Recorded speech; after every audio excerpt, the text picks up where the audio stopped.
கர்த்தருடைய பரிசுத்த நாமத்துக்கு மகிமை உண்டாவதாக. Glory be to the holy name of the Lord. எபிரேயர்களின் நிருபம் 11ஆம் அதிகாரம் 5-6 வசனங்களை ஒரு விசை வாசிக்கலாம்.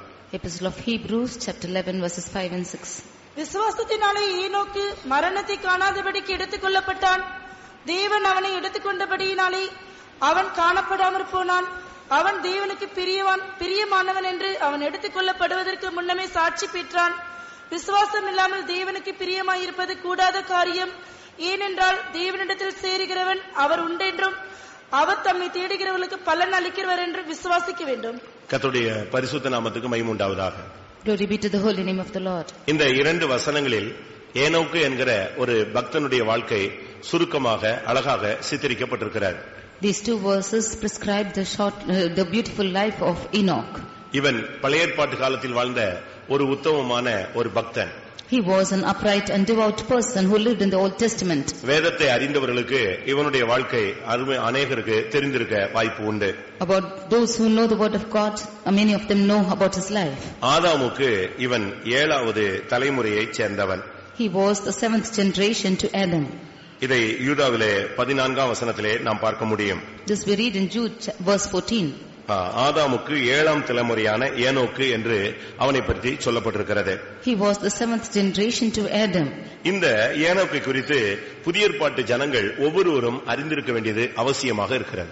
About this Enoch, all the New Testament people of God, it is necessary for them to know about him. ஏனென்றால் புதிய ஏற்பாட்டு சபை என்று சொல்லுவது அது எடுத்துக்கொள்ளப்படக்கூடிய ஒரு சபை. Because the New Testament church is going to be transformed. ஏனோக்கு என்று சொன்னால் அவனுடைய வாழ்க்கையின்படி நாம் பார்க்கும் பொழுது எடுத்துக்கொள்ளப்படக்கூடிய விசுவாசிகளுக்கு அவன் அடையாளமாக இருக்கிறான். Enoch is the sign of the believers who are going to be translated. எடுத்துக்கொள்ளப்படுகிற ஊழியர்களுக்கு அடையாளமாக எலியா சொல்லப்பட்டிருக்கிறான். Elijah is the shadow of the servants of God who would be translated. பழைய ஏற்பாட்டிலே மரணத்தை காணாமல் 2 பேர் எடுத்துக்கொள்ளப்பட்டார்கள். There were 2 of them who were caught up without tasting death in the Old Testament. ஒன்று ஏனோக்கு, மற்றொன்று எலியா. One was Enoch and another was Elijah. எலியா அவன் விவாகமாகாத கர்த்தருடைய ஊழியக்காரன். ஆனதினால் அவன் புதிய ஏற்பாட்டு ஊழியர்களுக்கு அடையாளமாக இருக்கிறான். Elijah was the servant of God who was unmarried, and therefore he is the shadow of the New Testament servants of God. அவன் ஒரு தீர்க்கதரிசி. He is a prophet. தேவனுடைய வல்லமையான ஒரு கரமாக அவன் காணப்பட்டான். He was found as the mighty arm of the Lord. ஆனால் ஏனோக்கு அப்படி அல்ல. அவன் குடும்பத்தோடு வாழ்ந்த ஒரு மனிதன். But Enoch was not so. He lived with his family. ஆனதினால் அவனையும் கர்த்தர் எடுத்துக்கொண்டார். He also, the Lord took him. அவனும் மரணத்தை காணாமல் எடுத்துக்கொள்ளப்பட்டான். He also did not taste death and was caught up. புதிய ஏற்பாட்டு சபையில் 2 கூட்டங்கள் உண்டு. There are 2 groups of people in the New Testament. ஒன்று ஊழியர்கள், மற்றொன்று விசுவாசிகள். One are the servants of God and the other are the believers. இங்கே எலியாவை குறித்து நாம் பார்க்கும் பொழுது அவன் ஊழியர்களுக்கு அடையாளம், ஏனோக்கு எடுத்துக்கொள்ளப்படக்கூடிய விசுவாசிகளுக்கு அடையாளம். Elijah is the shadow of the New Testament servants of God, and Enoch is the shadow of the believers. மனவாட்டிக்குள்ளே 2 கூட்டம் இருக்கிறது. There are 2 groups of the bride. உன்னத பாட்டு 6ஆம் அதிகாரத்தை நாம் பார்க்கும் பொழுது, when we read in Songs of Solomon chapter 6, கடைசி வசனத்தை நாம் பார்க்கும் பொழுது, when we read the last verse, சூலமித்தியில் நீங்கள் என்னத்தை பார்க்கிறீர்கள்? O Shulamite, what are you looking upon? அவள் 2 சேனை கூட்டத்துக்கு சமானமானவள் என்று சொல்லி இருக்கிறார். She is comparable to 2 hosts. மனவாட்டிக்குள்ளே நீங்கள் என்னத்தை பார்க்கிறீர்கள்? அவள் 2 சேனையின் கூட்டத்துக்கு சமானமானவள். What are you looking in the bride? For she is comparable to 2 armies. அப்படினாலும் இதிலிருந்து என்ன விளங்கிக் கொள்கிறோம்? புதிய ஏற்பாட்டு சபையிலே 2 கூட்டம் உண்டு. ஒன்று எடுத்துக்கொள்ளப்படக்கூடிய ஊழியர்கள், மற்றொன்று எடுத்துக்கொள்ளப்படக்கூடிய விசுவாசிகள். If so, what are we understanding from this? There are 2 groups in the New Testament church, which is the one is the new caught up servants of God, and the believers who will be caught up. ஒவ்வொரு தேவனுடைய பிள்ளைகளும் இந்த எடுத்துக்கொள்ளப்படுதல் என்கிற ஒரு காரியத்துக்காக காத்திருக்கிறார்கள். Every people of God are waiting for this translation. புதிய ஏற்பாட்டிலே இந்த எடுத்துக்கொள்ளப்படுதல் என்பது இன்னும் நடைபெறாத ஒரு காரியமாக இருக்கிறது. In the New Testament, this preparation of being caught up is still not taking place. இது ராப்சர் என்று சொல்லுகிறோம். மறைந்து மறுரூபமாகுதல் இல்லாவிட்டால் எடுத்துக்கொள்ளப்படுதல். This is otherwise called rapture or translation. ஒரு தேவனுடைய பிள்ளை எடுத்துக்கொள்ளப்படும்படியாகவே அழைக்கப்பட்டிருக்கிறான். A child of God is being called to be raptured. எடுத்துக்கொள்ளப்படுதலை குறித்து பழைய ஏற்பாட்டிலும் சொல்லப்பட்டிருக்கிறது, புதிய ஏற்பாட்டிலும் சொல்லப்பட்டிருக்கிறது. About being caught up, it is told told in the Old Testament and also in the New Testament. ஆனால் புதிய ஏற்பாட்டிலே ஒன்று ரெண்டு பேர் அல்ல, ஒரு பெரும் திரள் கூட்டம் ஜனங்களும் ஊழியர்களும் எடுத்துக்கொள்ளப்பட போகிறார்கள். But in the New Testament, a big gathering like the believers and the workers are going to be caught up. ஏசாயா 57:1 பார்க்கும் பொழுது நீதிமான் எடுத்துக்கொள்ளப்படுகிறான் என்று அங்கே சொல்லப்பட்டிருக்கிறது. Isaiah 57:1 we see that the righteous is being caught up. இரண்டாம் ராஜாக்கள் 2ஆம் அதிகாரம் 10ஆம் வசனத்திலே பார்க்கும் பொழுது எலியா தான் எடுத்துக்கொள்ளப்படுவதை குறித்து எலிசாவினிடத்திலே சொல்லுகிற வார்த்தையை நாம் பார்க்க முடியும். In 2 Kings 2:10 we see the words which Elijah is telling to Elisha of being caught up. நான் எடுத்துக்கொள்ளப்படுகையில் நீ என்னை கண்டால் நீ கேட்டதான அந்த அரிதான வரம் இரட்டிப்பாய் உனக்கு கிடைக்கும் என்று எலியா எலிசாவினிடத்திலே சொல்லுகிற வார்த்தையை நாம் பார்க்கலாம். Elijah is telling Elisha that nevertheless if thou see me when I am taken from thee, it shall be a double portion of blessing unto you.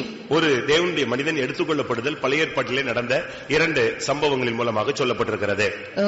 Child of God being caught up is being cited by 2 incidents in the Old Testament. சில சபையார் அது மோசே என்று சொல்லுகிறார்கள். அப்படி அல்ல, எலியாவும் ஏனோக்கு மாத்திரமே எடுத்துக்கொள்ளப்பட்டவர்கள். ஏனென்றால் மோசே மரித்து அடக்கம் பண்ணப்பட்டு விட்டான்.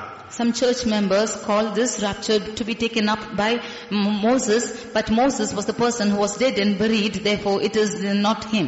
ஏன் அவர்கள் மோசேயை இங்கே அழைத்து வருகிறார்கள்? Why are they signifying Moses here? இயேசுவோடு ஒரு நாள் பேதுரு, யோவான், யாக்கோபு இருக்கும் பொழுது அவர் மறுரூபமாகி காண்பித்தார்.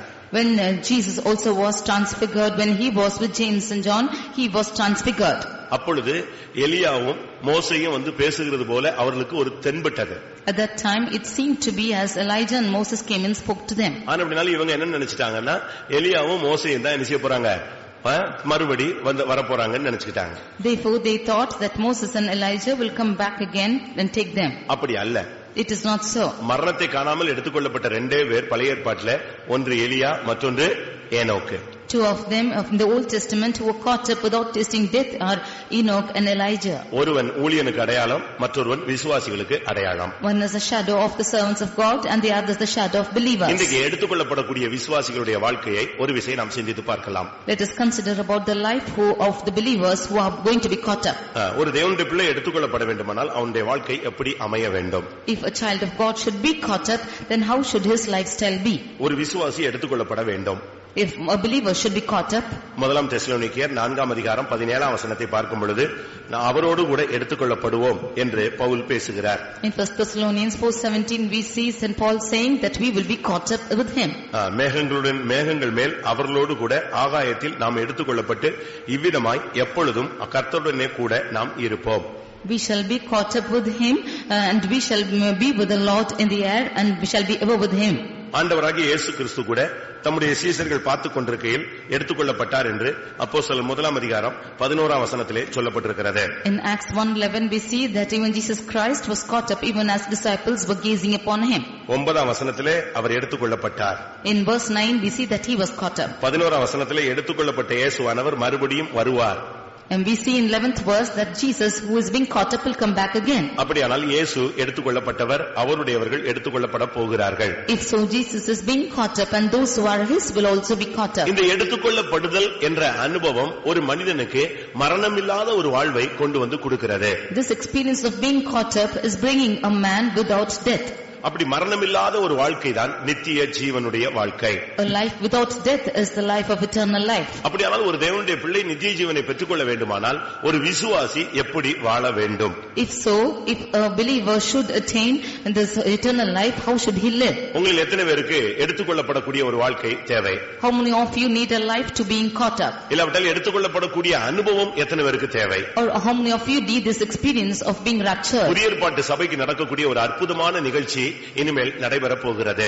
This is a miraculous thing which is going to take place for the New Testament church. முதலாவது எடுத்துக்கொள்ளப்பட அவசியம் விசுவாசம் என்று நாம் பார்க்கலாம். Firstly, to be caught up, first thing which is necessary is faith. எபிரேயர் 11:5 நாம் ஒரு விசை கண்ணோக்கி பார்க்கும் பொழுது, when we read in Hebrews 11:5, விசுவாசத்தினாலே என்ற ஒரு வார்த்தை சொல்லப்பட்டிருக்கிறது. We see a word which states by faith. எபிரேயர் 11ஆம் அதிகாரம் என்று சொல்லுவது விசுவாச வீரர்களுடைய வாழ்க்கையில் நடந்த சம்பவங்கள் அழகாக சித்தரிக்கப்பட்டிருக்கிறது.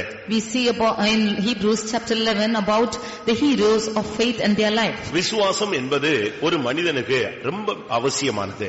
Faith is the most important thing in man's life. அதனால தான் அடுத்த வசனத்திலே சொல்லி இருக்கிறது, விசுவாசம் இல்லாமல் தேவனுக்கு பிரியமாய் இருப்பது கூடாத காரியம். Therefore in the next verse it is said that without faith it is impossible to please him. எப்படி விசுவாசம் சொல்றோமே, என்னத்தை விசுவாசிப்பது? If it is faith and faith, what should we believe? அதுக்கு அழகாக அந்த 6ஆம் வசனம் சொல்லுகிறது, that is what in verse 6 it says, தேவனிடத்தில் சேருகிறவன் முதலாவது அவர் உண்டு என்று என்ன செய்யணும்? விசுவாசிக்கணும். He that cometh to God must believe that he is. இரண்டாவது, அவர் பலன் அளிக்கிறவர் என்று விசுவாசிக்க வேண்டும். Secondly, he should believe that he is a rewarder of them. முதலாவது தேவன் இருக்கிறாரா இல்லையா என்கிற ஒரு கேள்வி உங்களுக்குள்ளே தெளிவான பதிலை கொண்டு வர வேண்டும். Firstly, you should have a clear answer to the question which arises in you saying, is there a God or not? சில நேரங்களில் நம்ம கூப்பிட்டு பார்க்கிறோம், பதில் இல்லைன்ன உடனே என்ன தேவன் இருக்கிறாரா இல்லையா, ஏன் பதில் கொடுக்கல அப்படின்னு சொல்ற வார்த்தையை நம்ம அடிக்கடி உபயோகப்படுத்துகிறோம். Sometimes when we cry out and see that there is no answer for our cry, then we ask if there is a God or not. நாம் விசுவாசித்தாலும் விசுவாசியா விட்டாலும் தேவன் என்ன செய்றார்? தேவன் ஒருவர் உண்டு. Whether we believe or not, there is a God. அவர் ஒன்றான மெய் தேவனாகிய இயேசு கிறிஸ்து.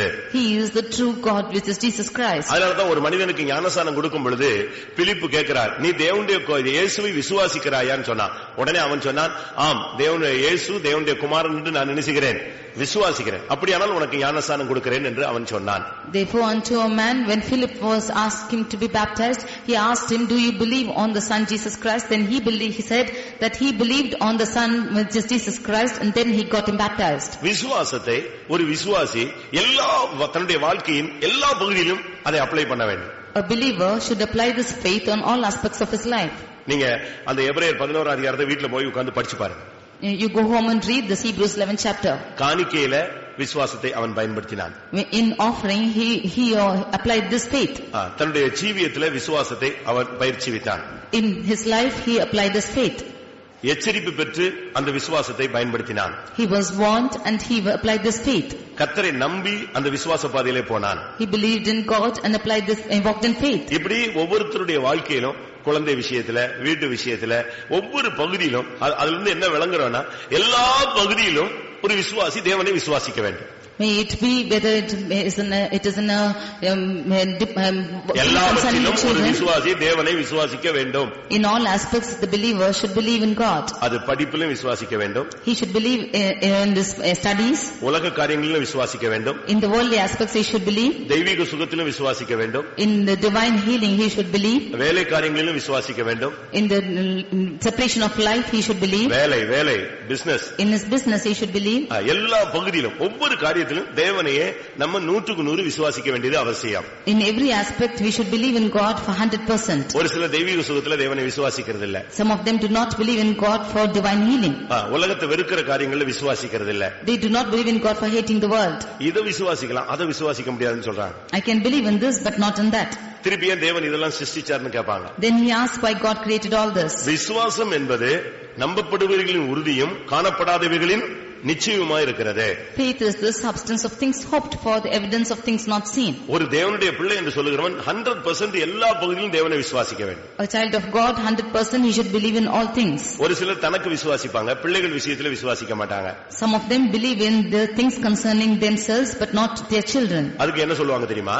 What will they say for that? அவங்க வளர்ந்து வந்து அவங்க விசுவாசத்தை பயிற்சி வைக்கணுமா? When they grow and become adults they will practice faith. அது தவறான உபதேசம். That is a wrong doctrine. அப்ப நீயே வளர்க்கற, விட்டுரு, காட்டுக்கழுதையை போல விட்டுரு. Then why are you growing them? Leave them as wild ass. அதுவே வளர்ந்து அது கடைசில வந்துருமா, திரும்பி வந்துருமா? Will it grow by itself and become an adult like that? அதுவே வளர்ந்து அதுவே கிளியர் ஆகி வந்துருமா? Will it become its children like that when it grows? அப்படி அல்ல. சிம்சோன் விஷயத்துல ஆண்டவர் என்ன பேசினார்? What did the Lord speak concerning Samson? அவன் பிறந்தது முதற்கொண்டு எப்படி இருப்பான்? நசரேயனாய் இருப்பான். He will be a Nazarite from the time of his birth. அவனை வளர்க்கிற விஷயத்துல தாய் ஒரு பிரதிஷ்டையோடு இருக்க வேண்டும். The mother should be with consecration in the matter of growing him. அப்படின்னா இதுல இருந்து என்ன விளங்கிக் கொள்றோம்? குழந்தையை பிறக்கிறதுல இருந்து வளர்க்கிறதுல இருந்து எல்லா பகுதியிலும் தேவனை என்ன செய்யணும்? விசுவாசிக்க வேண்டும்.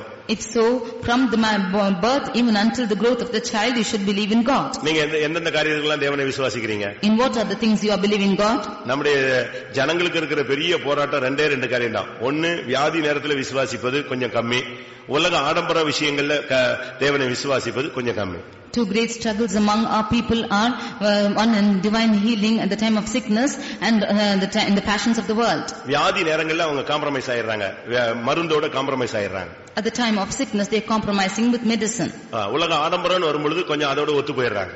When it comes to the fashions of the world, they coincide with it. அந்த ரெண்டும் தான் ஒரு மனிதனை மறுரூபப்படுத்த விடாமல் தடுக்கக்கூடிய சக்தின்னு அவங்களுக்கு தெரியாது. Only these two things are hindering a man from being transformed. எப்பொழுது ஒரு மனிதன் மருத்துவத்தை நாடி செல்கிறானோ அப்பொழுது சிலுவை மரணத்தை அவன் அவிசுவாசிக்கிறான். When a man is going and seeking for the medicine of this world, then he is denying the cross or the death and cross. நோய்களை சிலுவையில் சுமந்தார் என்பதை அவன் என்ன செய்யறான்? மறுதலிக்கிறான். Jesus bore the sickness on the cross, he is denying that. மெய்யாகவே நம்முடைய பலவீனங்களை ஏற்றுக்கொண்டு நம்முடைய துக்கங்களை நம்முடைய நோய்களை அவர் சுமந்தார் என்பதை அவன் மறந்து விடுகிறான், மறுதலித்து விடுகிறான். Truly he bore our infirmities and our grief, this is what he is denying.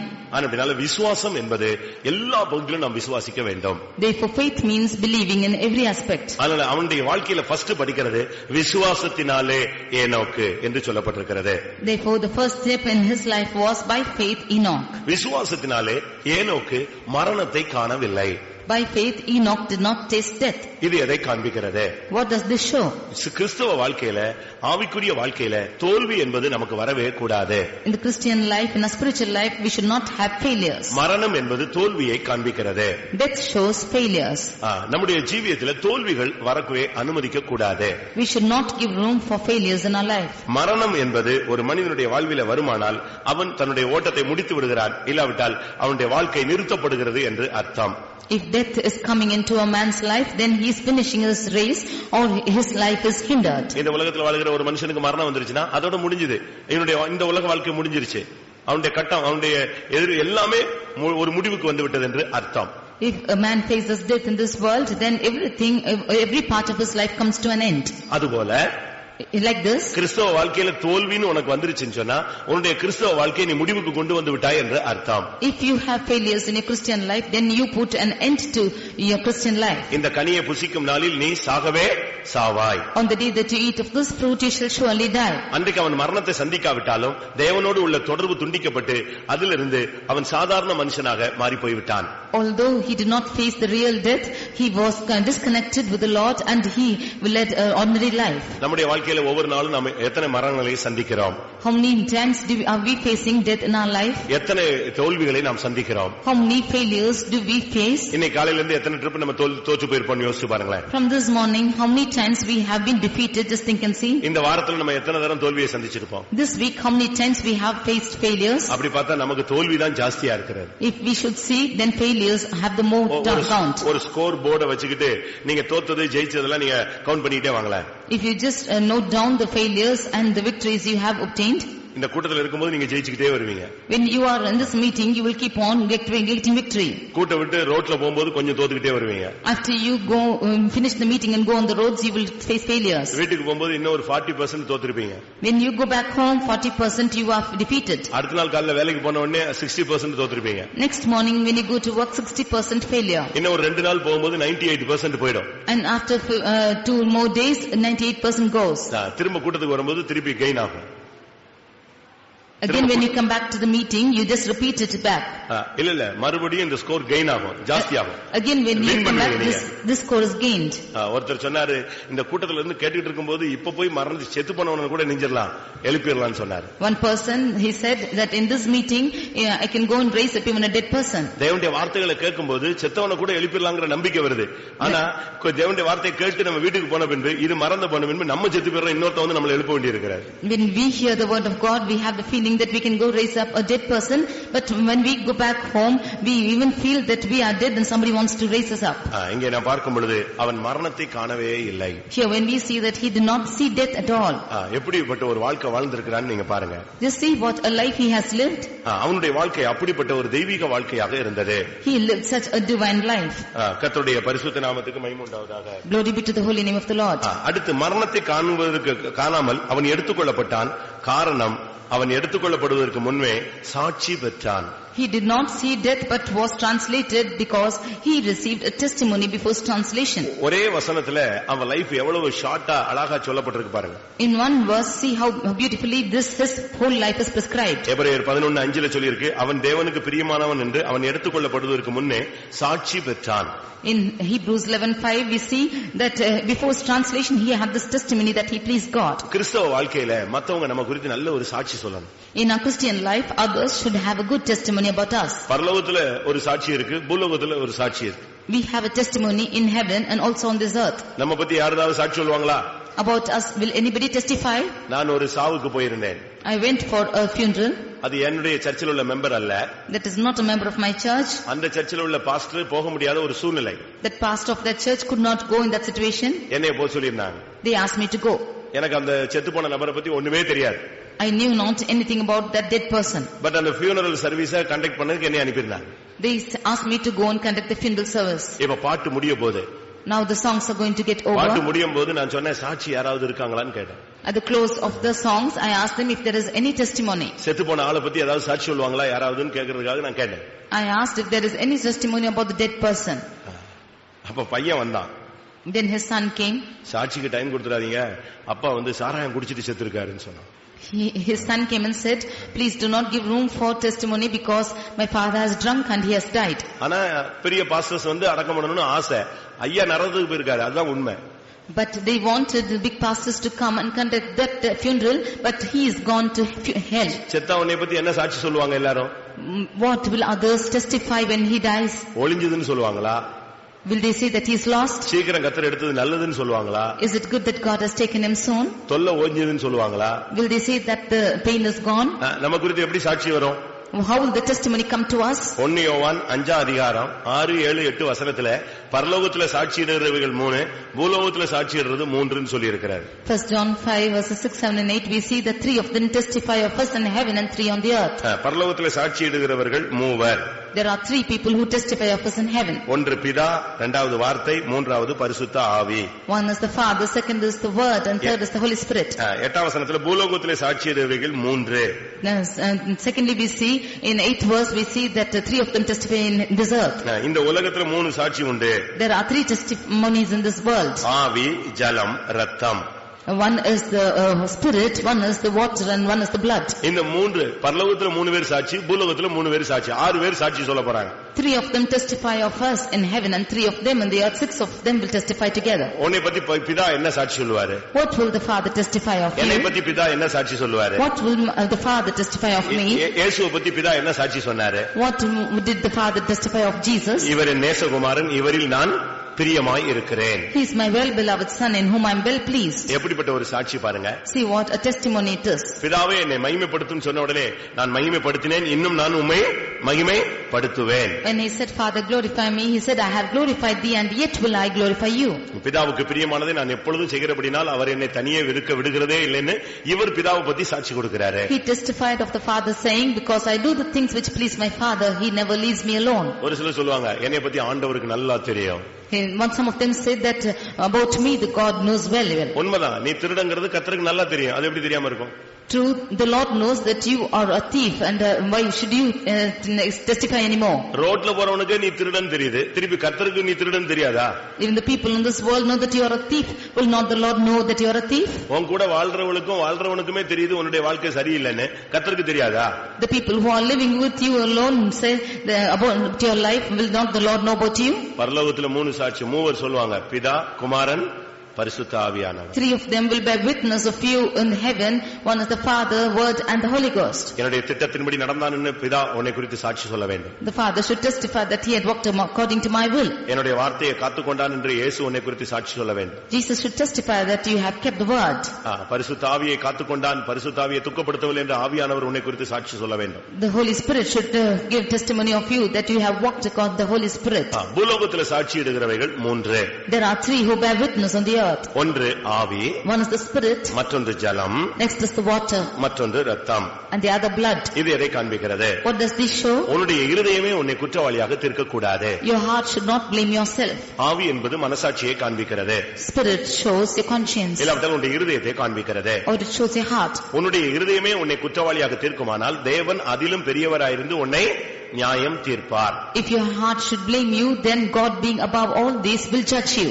அப்படிதான் எபிரேயர்ல நான் வாசிக்கிறோம். That is what we see in Hebrews.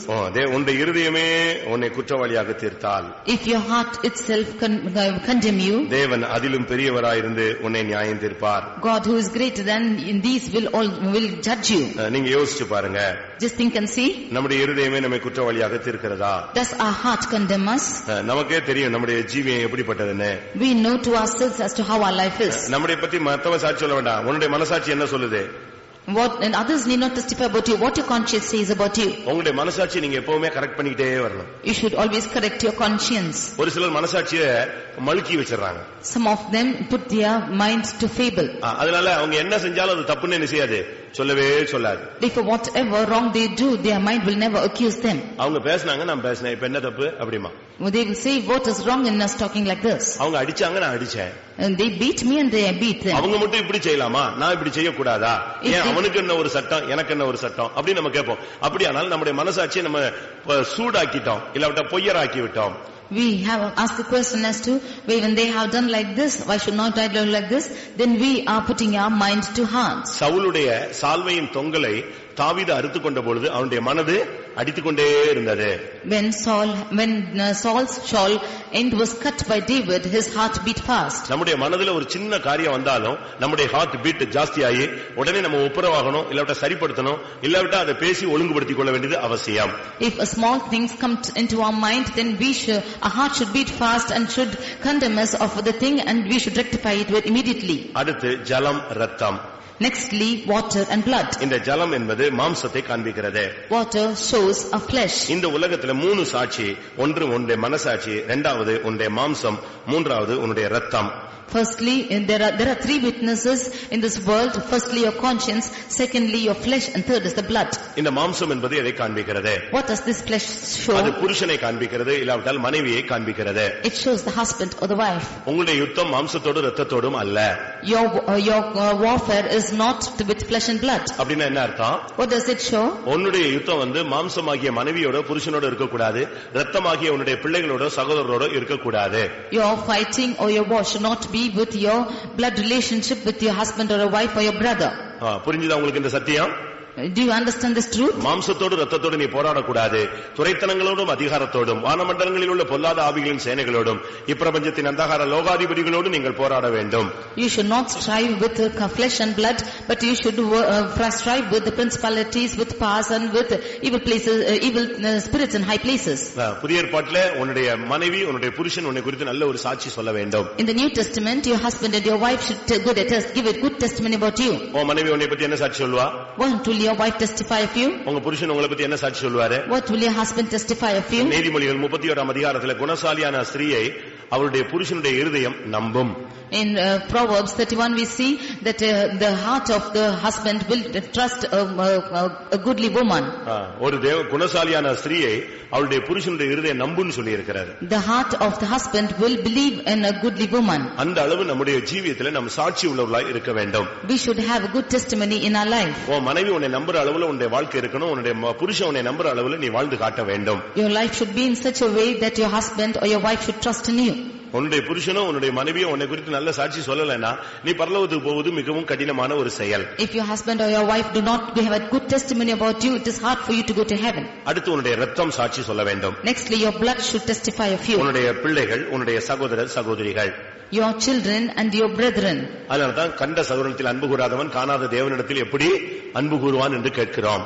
Therefore we ask us to how you can love the Lord when you cannot love your brethren whom you see. அவங்க பொய் சாட்சி சொன்னா அதை கர்த்தர் பார்ப்பார். If they say wrong witnesses, then the Lord looks at them. இவன் எடுத்துக்கொள்ளப்படுவதற்கு முன்னே தேவனிடத்திலே சாட்சி பெற்றான். He received a testimony even before he is translated. உன்னுடைய வாழ்க்கை முடியறதுக்குள்ள நீ ஒரு சாட்சி உள்ள ஜீவியம் செய்ய வேண்டியது அவசியம். Before the end of your life, you should live a life of testimony. எப்படிப்பட்ட ஒரு சாட்சி கிடைச்சது தெரியுமா?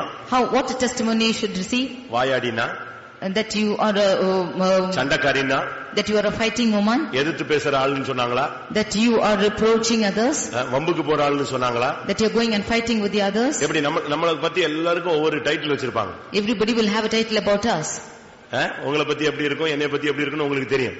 You know about how you will be and how I'll be. உங்களுக்கு தெரியுமா? Do you know about yourself? அத சொல்லிட்டா போதும், உங்க முகம்லாம் உடனே அப்படியே பட்டுன்னு முகநாடிலாம் காயினோட மோசமா மாறிடும். If that complaint comes about you, then your face will immediately change. இவனுக்கு என்ன சாட்சி தெரியுமா? What was his testimony? தேவனுக்கு பிரியமானவன் என்று சாட்சி. That he pleased God. ஆண்டவருக்கு பிரியமான ஒரு வாழ்க்கை வாழ்ந்தான். He lived a life which pleased God. ஒரு தேவனுடைய பிள்ளை கர்த்தருக்கு பிரியமான ஒரு வாழ்க்கை வாழ வேண்டும். A child of God should live a life pleasing to God. தானியேல் 9ஆம் அதிகாரம் 23ஆம் வசனத்தை பார்க்கும் பொழுது, Daniel 9:23 when we see, கர்த்தர் சொல்றார், தானியேலே எனக்கு பிரியமானவனே என்று கர்த்தரே அவனை குறித்து ஒரு அழைப்பு கொடுக்கிறார். The Lord himself calls out Daniel, my beloved. கர்த்தர் அவனை பார்த்து 3 இடத்துல எனக்கு நீ பிரியமானவன் பிரியமானவன் என்று சொல்லுகிறதை நான் பார்க்க முடியும். In 3 places the Lord says about him that he is beloved to the Lord. அப்படின்னா என்ன அர்த்தம்?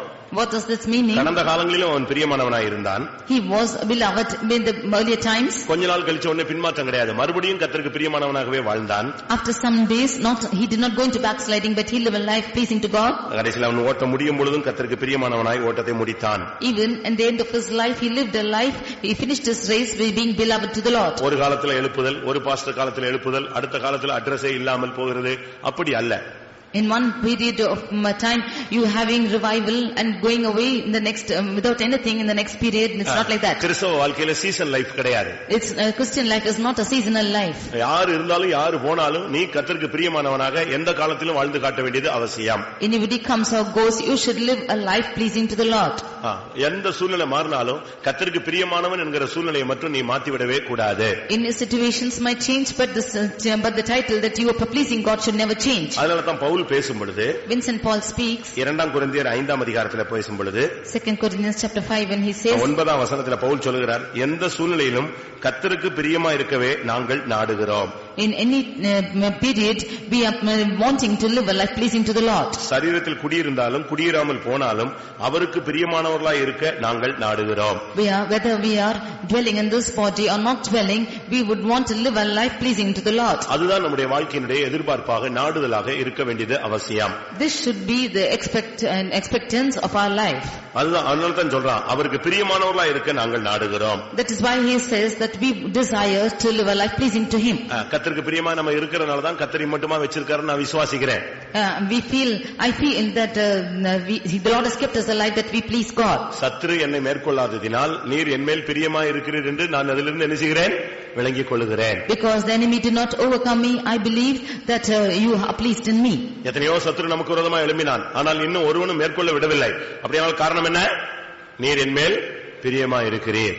Many enemies rose against me, but yet I am not fallen because you are pleased in me. கர்த்தருடைய பரிசுத்த நாமத்துக்கு மகிமை உண்டாவதாக. Glory be to the holy name of the Lord. 65 வயதில இவனுக்குள்ள வாழ்க்கையில மாற்றம் ஏற்பட்டது.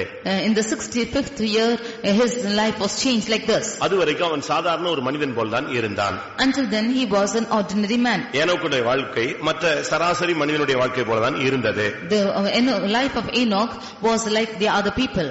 65 வயசுல தான் இவனுக்கு ஒரு சேஞ்ச் உண்டானது. There came a change in his life when he was 65. அவனுடைய மொத்த வயது 365. He lived totally for 365 years. 365 வருஷம் அவன் வாழ்ந்தான். He lived for 365 years. அதுல முதல் 65 வருடங்கள் கணக்கிலே இல்லாவிட்டால் எந்த விதத்திலும் அவன் சாதாரண போல மற்ற மனுஷர்களைப் போலவே வாழ்ந்து முடித்து விட்டான். In that the first 65 years he lived as an ordinary person like the others.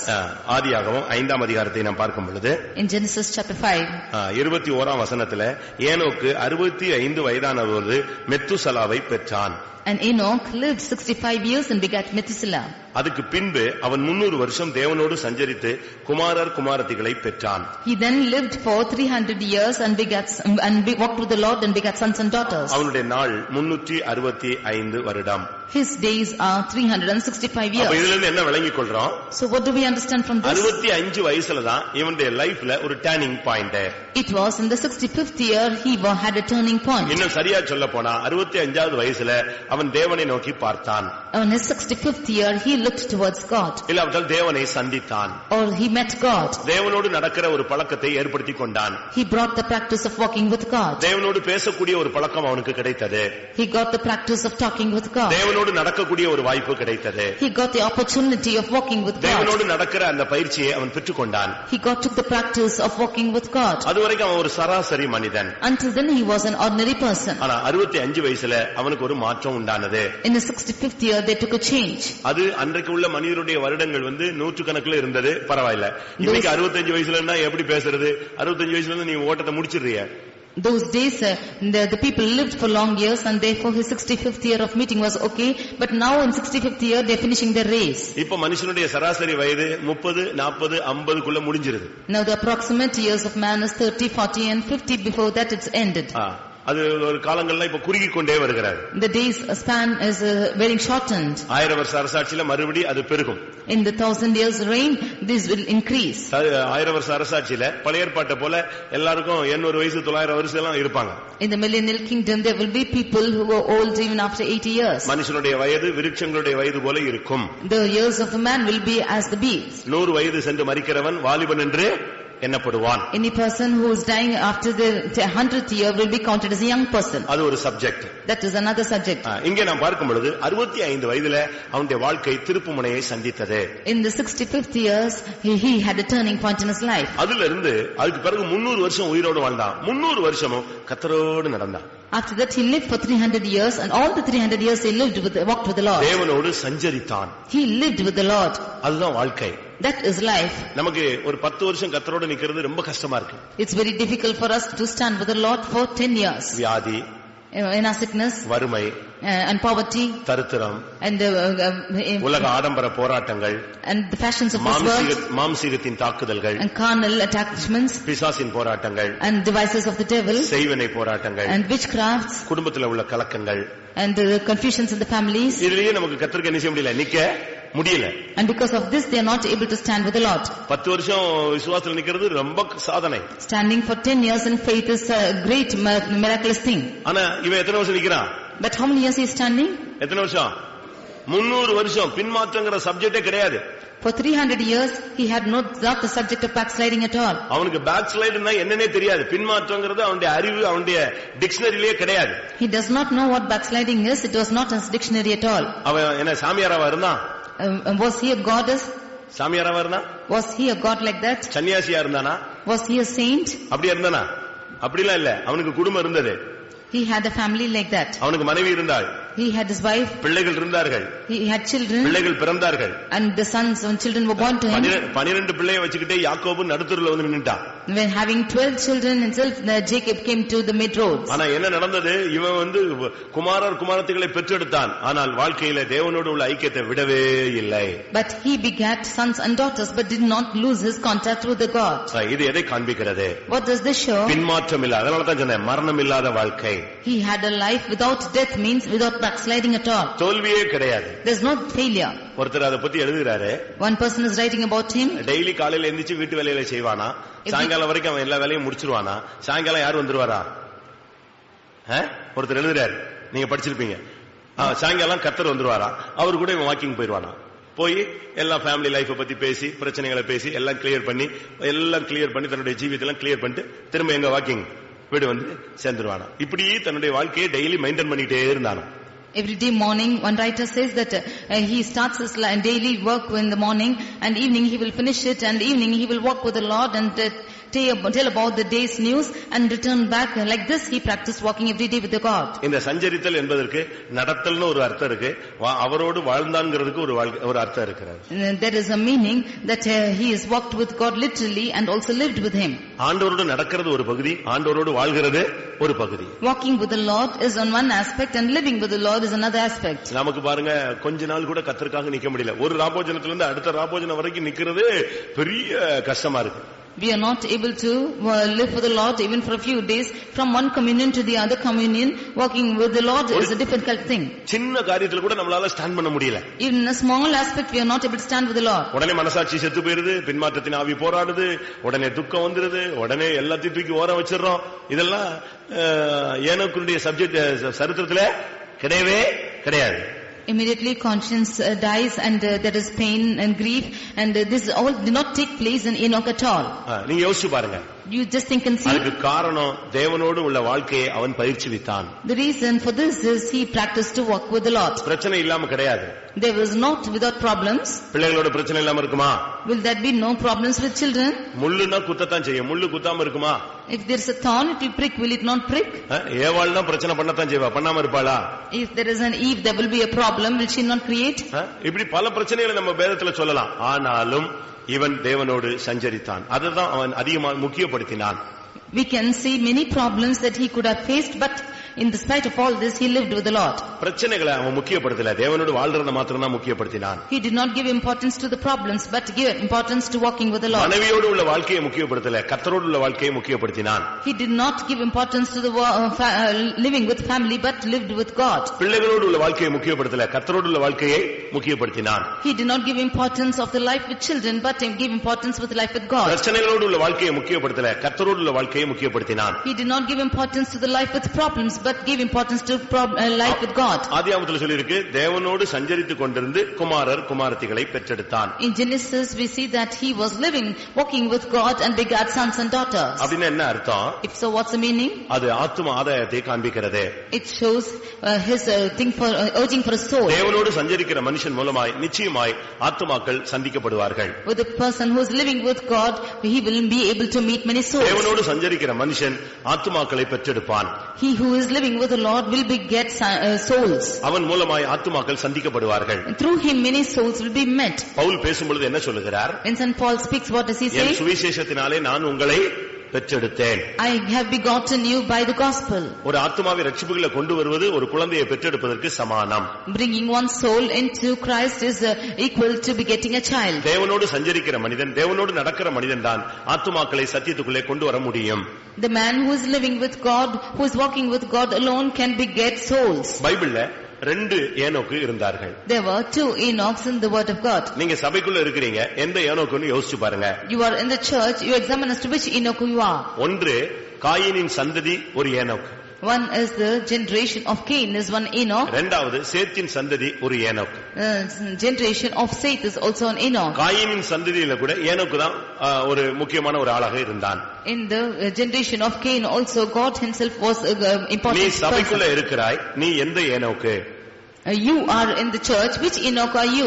நீங்களே யோசிச்சு பாருங்க. You just consider yourself. நம்ம ஆளுங்களுக்கு நல்ல நல்ல பேர்லாம் வச்சிருக்காங்க, ஆனா லைஃப் தான் எங்கேயோ உடைஞ்சு ஒண்ணு இல்லாம கிடக்கு. There are good names for people, but their life is gone and shattered. நீங்க எந்த ஏனோக்கு? Which Enoch are you?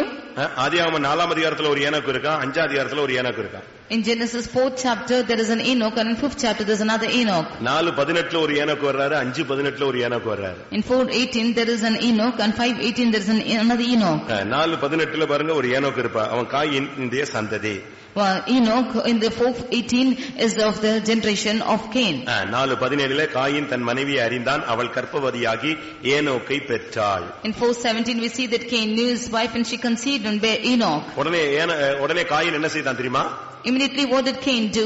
ஒரு பட்டணத்தை கட்டி அந்த ஊருக்கு பேரே ஏனோக்குன்னு வச்சிட்டான். He built a city and got embedded there. ஆனா ஆதியாகமம் 5:18 பார்க்கும் பொழுது, in Genesis 5:18 when we read, அங்க என்ன சொல்லப்பட்டிருக்கிறது? What is told there?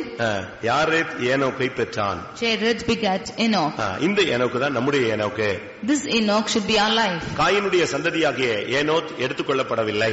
The Enoch who is of the generation of Cain was not caught up. ஆனால் சேத்தின் சந்ததியாகிய ஏனோக்கு எடுத்துக்கொள்ளப்பட்டான். But Enoch who was the generation of Seth was caught up. சபைக்குள்ள ரெண்டு கூட்டம் இருக்கும். There will be two groups in the church. ஒன்று எடுத்துக்கொள்ளப்படும், மற்றொன்று எடுத்துக்கொள்ளப்படாது. One will be caught up and the other will not be caught up. திரிகையை அடைத்துக் கொண்டிருக்கிறதான ரெண்டு ஸ்திரீகளை கண்டேன். There are two women who were grinding machines. ஒருத்தி எடுத்துக்கொள்ளப்பட்டால், ஒருத்தி கைவிடப்பட்டாள். Of which one was caught up and the other was forsaken. உழுது கொண்டிருக்கிற ரெண்டு பேரை கண்டேன். I saw two of them who were plowing. வயல்வெளியில ஒருவன் எடுத்துக்கொள்ளப்பட்டான், ஒருவன் கைவிடப்பட்டான். In the field one was caught up and the other was forsaken. அப்படினா இதில இருந்து என்ன விளங்கிக் கொள்கிறோம்? If so, what do we understand from this? சபையில நீ ஏனோக்கா இருக்கறனா எந்த சந்ததியாகிய ஏனோக்கா இருக்கிறாய்?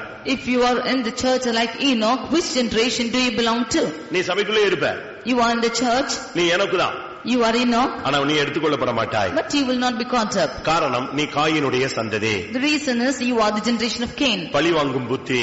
You have the habit of முகநாடி வேறுபடுகிற வாழ்க்கை. your face is being changed, that is a life. சகோதரனை பகைக்கிற வாழ்க்கை. You are hating your brother. சகோதரனை கொல்லுகிற வாழ்க்கை. You are killing your brother. நன்மை செய்யாத வாழ்க்கை. The life without doing good. பாவம் உன் வாசற்படியில கிடக்கிற வாழ்க்கை. The sin is at your doorstep, that's your life. இது காயினுடைய வம்சவழி. This is the generation of Cain. இந்த சுபாவத்தோடு நீ இந்த சபையில் இருந்தால் நீ அந்த கைவிடப்பட்ட ஏனோக்காக காணப்படுவாய். With this character, if you are in the church, then you will be the one forsaken. ஆனா இந்த சபைக்குள்ள இருந்து தேவனோடு நீ சஞ்சரித்தால் நீ எடுத்துக்கொள்ளப்படக்கூடிய ஏனோக்காய் காணப்படுவாய். But being in this church, if you are living with the Lord, then you will be caught up. கர்த்தருடைய பரிசுத்த நாமத்துக்கு மகிமை உண்டாவதாக. Glory be to the holy name of the Lord. யூதா 14-15 வசனங்களை பார்க்கும் பொழுது Jude 14 and 15 verses when we see, மூணு இடத்துல தான் ஏனோக்கை பத்தி சொல்லி இருக்கிறார். only in 3 places about Enoch it is said. ஒன்னு ஆதியாகமம் 5 அதிகாரம், In Genesis 5th chapter, இரண்டாவது எபிரேயர் 11 அதிகாரம், secondly Hebrews 11th chapter, மூன்றாவது யூதாவுல 14-15 வசனங்கள். thirdly in Jude 14 and 15. ஆனா இவனுக்குள்ள மறைந்திருந்த வாழ்க்கை விலையேறப்பட்ட ஒரு வாழ்க்கை. The life which is hidden in him is very precious. அவன் சொல்லுகிறான் 1000 பரிசுத்தவான்களோடு கர்த்தர் வருகிறார். He says that the Lord cometh with 10,000s of the saints. ஆதாமுக்கு 7ஆம் தலைமுறையில் உள்ள மனுஷனே அப்பொழுதே வருகையை பற்றி ஒரு தீர்க்கதரிசனம் சொன்னான்.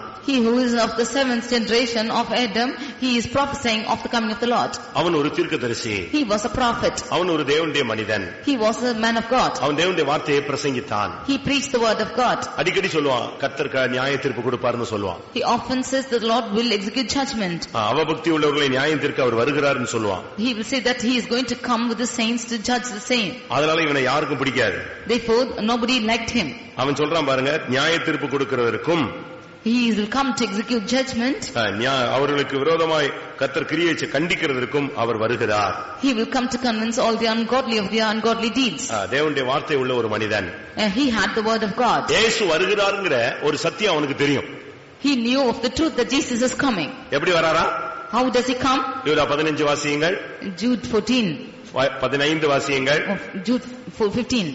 தமக்கு விரோதமாய் அவபக்தியுள்ள பாவிகள் பேசின கடின வார்த்தைகள் எல்லாவற்றின் நிமித்தமும் அவர்களை கண்டிக்கிறதற்கும் 1000 தமது பரிசுத்தவான்களோடு கூட கர்த்தர் வருகிறார் என்று முன்னறிவித்தார். 1000 தம்முடைய பரிசுத்தவான்களோடு கர்த்தர் வருகிறார் என்று முன்னறிவித்தான்.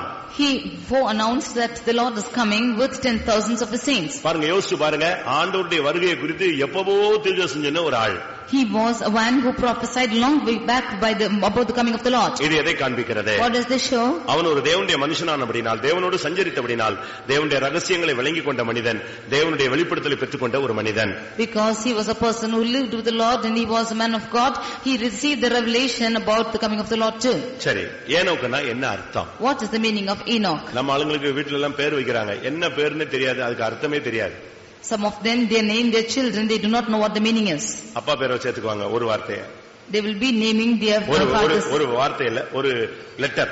One letter of the father's name. அடுத்து அம்மா பேரை சேர்த்துக்குவாங்க. And the next the mother's name. அது வாய்க்குள்ளே நுழையாது, கண்ணுக்குள்ளே நுழையாது. And it will never even get into their mouth. அப்படிதான், இஷ்டத்துக்கு பேர் வைக்க கூடாது. You should not name your children as you like. Bible பேர் வை. You name your children with Bible names. பரிசுத்தவான்களுடைய பேர் வை.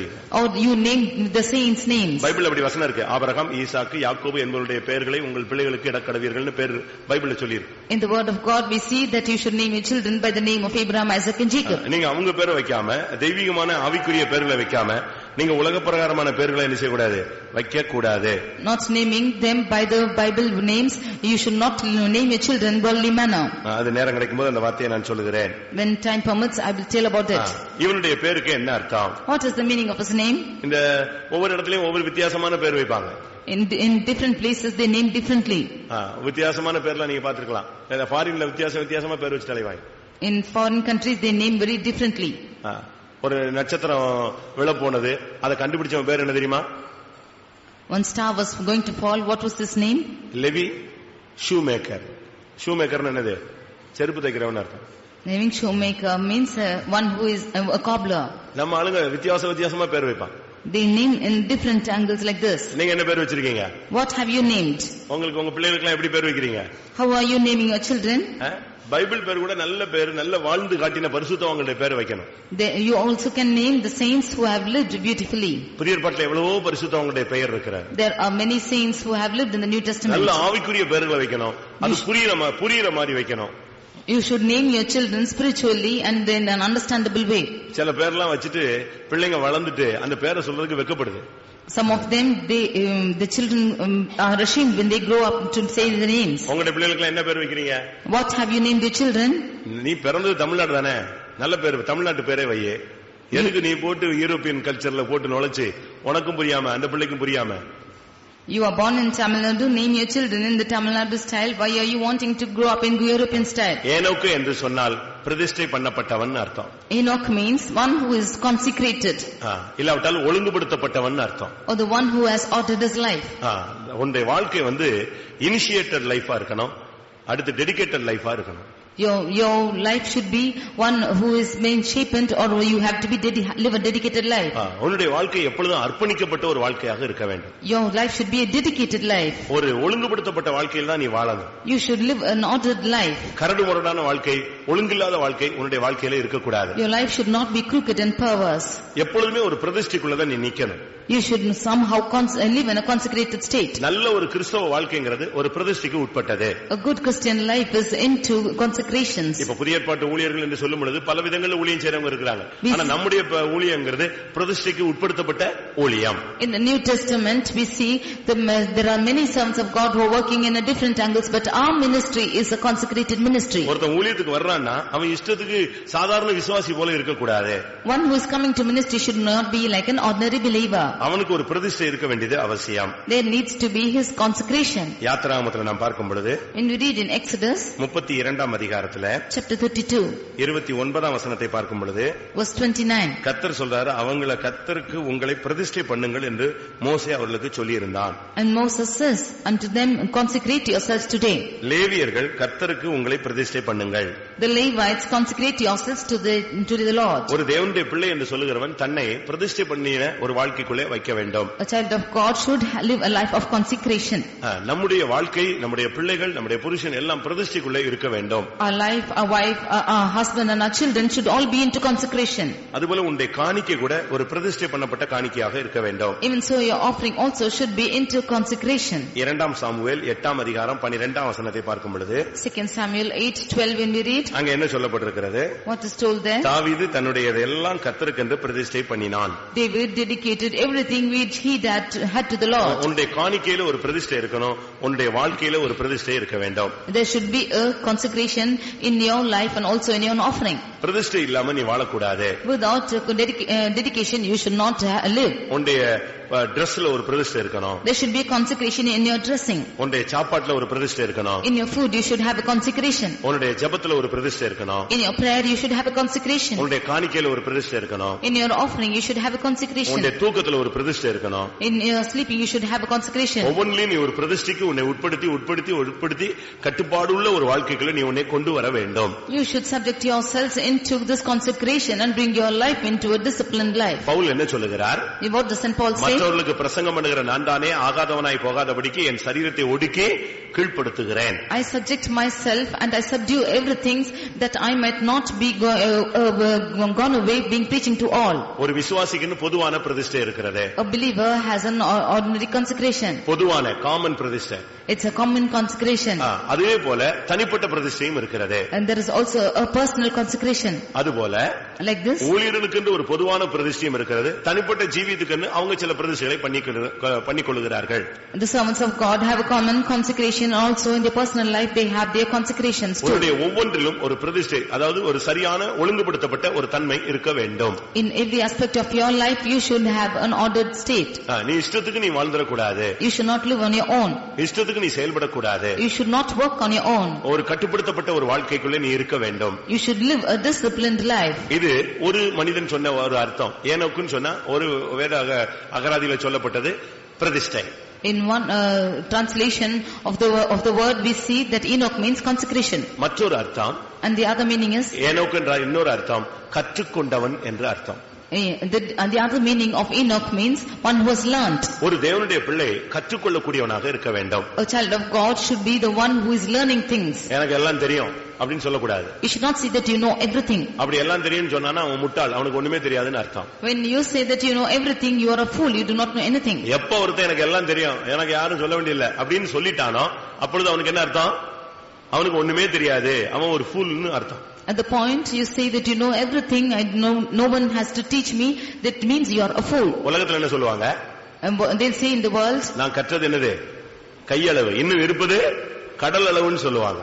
What I have learnt is only a handful, but what I do not know is like the sea. அதனால இன்னும் நம்ம கடைசி வரைக்கும் கத்துக்கிட்டே தான் இருக்கணும். Till the end we should keep on learning. இந்த சயின்டிஸ்ட் எல்லாம் நீங்க பாத்தீங்கன்னு சொன்னா, when you consider the scientists, அவங்க எல்லாம் கத்துக்கிட்டே தான் இருக்காங்க. they keep on learning. ஒண்ணா புதுசா நினைச்சிட்டு இருப்பான், கத்துக்கிட்டு அதை சொல்லுவாங்க, திருப்பி இதுல இருந்து இன்னொன்னு செய்யலாமான்னு அதை வந்து ரிசர்ச் பண்ணிக்கிட்டே இருப்பான்.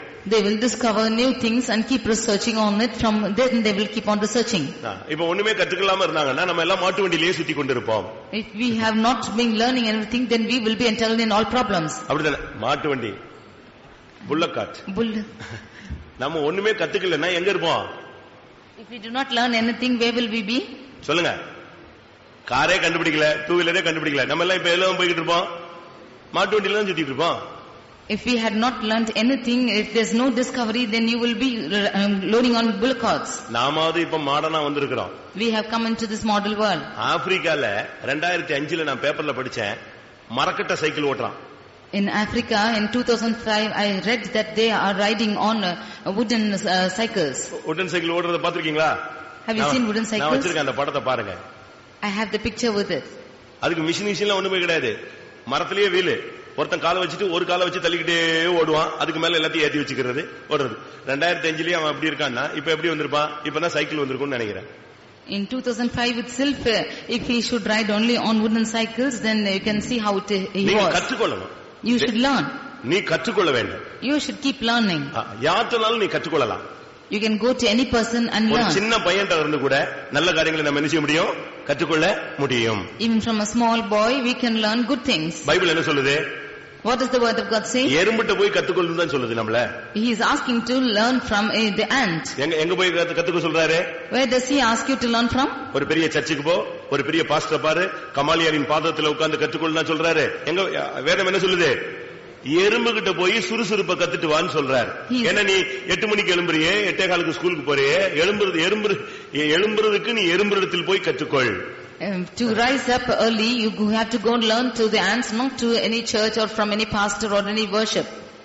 காலையில எழும்புறதுக்கு நீ ஒரு பாஸ்டர்ட்ட போய் கத்துக்க வேண்டியதில்லை, யார்ட்ட போய் கத்துக்கலாம்? சுறுசுறுப்புக்கு நீ யார்ட்ட போய் கத்துக்கணும்? வேற ஒரு மிஷின்ட்ட போய் கத்துக்க வேண்டியதில்லை, யார்ட்ட கத்துக்கலாம்? எறும்பு பாரு, அதுல இருந்து நீ கத்துக்க. For you to become smart, you have to go and learn from the ant and not from any pastors. யார்ட்ட நல்லது இருந்தாலும் நீங்க அதை கத்துக்கணும். From whomever that is good, you learn from them. உன்னை விட அறிவு கம்மியா இருக்கும். Maybe they are lesser in your. உன்னை விட பட்டங்கள் குறைவாக இருக்கும். Maybe they are lesser in your qualifications. உன்னை விட திறமைகள் குறைவா இருக்கும். They will be lesser than all your abilities. ஆனா உன்னை விட நல்ல சுபாவங்கள் எங்க இருக்கும்? அவனுக்குள்ள இருக்கும். But divine characters will be found in them. நீ அதை பயிற்சி வைக்கணும். You have to practice it. அதை பார்த்துட்டு ரைட் நம்மளும் இதை செஞ்சிருக்கலாமே அப்படின்னு நீயே ஆண்டவருடைய சமூகத்துல வச்சு தாழ்த்தி கத்துக்கணும். அதை திருப்பி நீ செயல்படுத்த வேண்டும். Seeing that, you should humble yourself in the presence of the Lord, that you might learn these things and practice it. ஒரு சிலருக்கு எப்போது கற்றாலும் ஒண்ணுமே இருக்காது. Some of them, how much ever they learn, there will be nothing in them. இந்த Sunday school பாடத்தை படிக்கிறான் பாருங்க, என்னத்தை படிச்சாலும் கொஸ்டின் கேட்டா ஒண்ணுமே தெரியாது. They are learning the Sunday school lessons. How much ever they learn, when questions are asked, they will not know anything. ஏனோக்கு என்று சொன்னால் கற்றுக்கொண்டவன் என்ற அர்த்தம். Enoch means one who has learned. இந்த மார்க்கத்துல நீங்க என்னத்தை கற்று இருக்கீங்க? What have you learned coming to this religion? இந்த உலகத்துல நீங்க பல காரியங்களை கற்று இருக்கலாம். You could have learnt many things in the world. அப்போஸ்தலர் 7:22 பார்க்கும் பொழுது, Acts 7:22 when we read, அங்கே மோசேயை குறித்து பார்வோனுடைய அரண்மனையில சகல சாஸ்திரங்களையும் அவன் கற்று தேர்ந்தான்னு சொல்லியிருக்கு. About Moses we see that he learnt of all the magics in the king's and the Pharaoh's palace. ஆனா தேவ சித்தத்துக்கு அது ஒண்ணுமே உதவி செய்யவில்லை. But they did not help him to do the will of God. எல்லா சாஸ்திரங்களையும் கற்று தேர்ந்து வாக்கிலும் செய்கையிலும் வல்லவனாய் மாறினா ஆனா தேவன் தன்னுடைய திட்டத்தை செயல்படுத்தும் போது அது அவனுக்கு யூஸ்லெஸ்ஸா போய்விட்டது. He learned in every skills and he became able in his word and his actions, but he could not perform the will of God. உலக பிரகாரமான கம்ப்யூட்டர் அறிவோ இல்லாவிட்டால் உலக பிரகாரமான மெஷின்களை குறித்த அறிவோ உலக பிரகாரமான எந்த அறிவும் இந்த மகிமையான ஊழியத்துக்கு உதவி செய்யாது. The worldly computer knowledge or the knowledge of machines will not help you in this ministry. அவன் எல்லாத்தையும் கத்துக்கிட்டான். கடைசியில பார்த்தா கர்த்தர் அவனை எங்க கொண்டு போய் வச்சாரு? ஆடு மேய்க்க வச்சாரு. He learned everything, but finally the Lord made him to graze the sheep. ஆடு மேய்ச்சு ஆடுதான் அவன் அதிகமா பேசினதெல்லாம் யார்கிட்டதான்? ஆடுகிட்ட தான் பேசினான்.